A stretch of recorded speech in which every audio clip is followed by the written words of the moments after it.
It was just past midnight, and the train car was almost empty. The quiet pressed against his chest, wrapping around him like a heavy, invisible blanket, where every small sound echoed in a way that made him hyper-aware of his own breathing.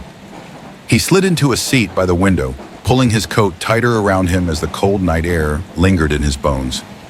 Outside, the city lights blurred together in muted yellows and whites, streaking past through the rain-soaked glass, creating an almost dreamlike world that seemed separate from the one inside the train. Across from him, a woman sat alone.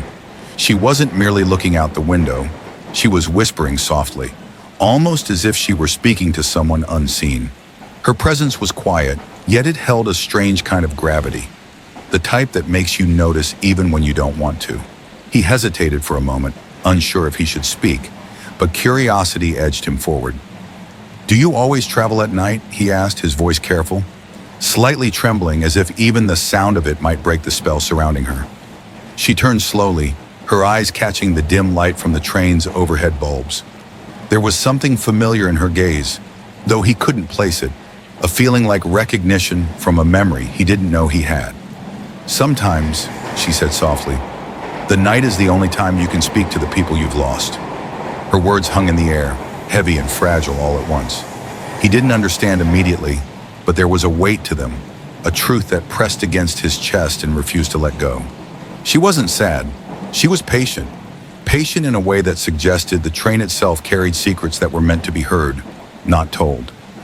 He looked around the nearly empty car. The low hum of the train, the distant clatter of tracks, and the occasional rustle of a coat were the only sounds.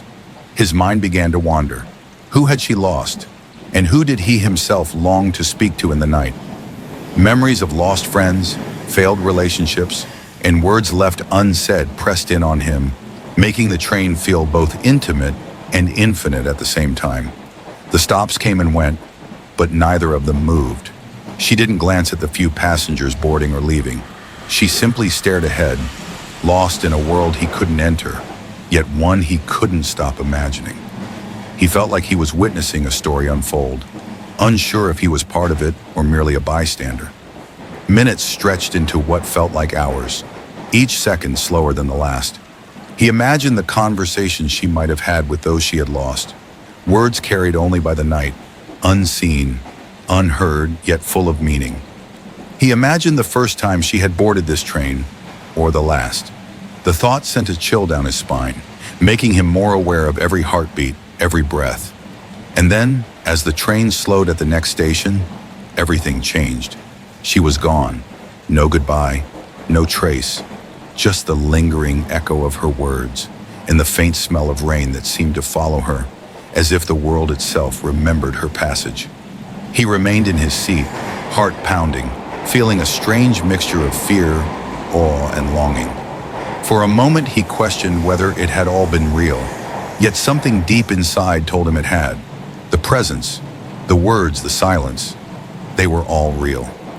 He stepped off the train at his stop, walking into the bright, noisy city. The streets were alive with lights, people, and the usual rush of life, but it all felt impossibly distant from the quiet intimacy of the train. Yet in his mind, the quiet of that midnight ride stayed with him, haunting, comforting, impossible to forget.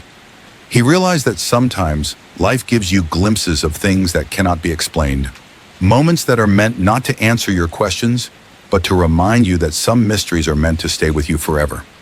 As he walked home through the rain, the memory of her voice lingered in the corners of his mind.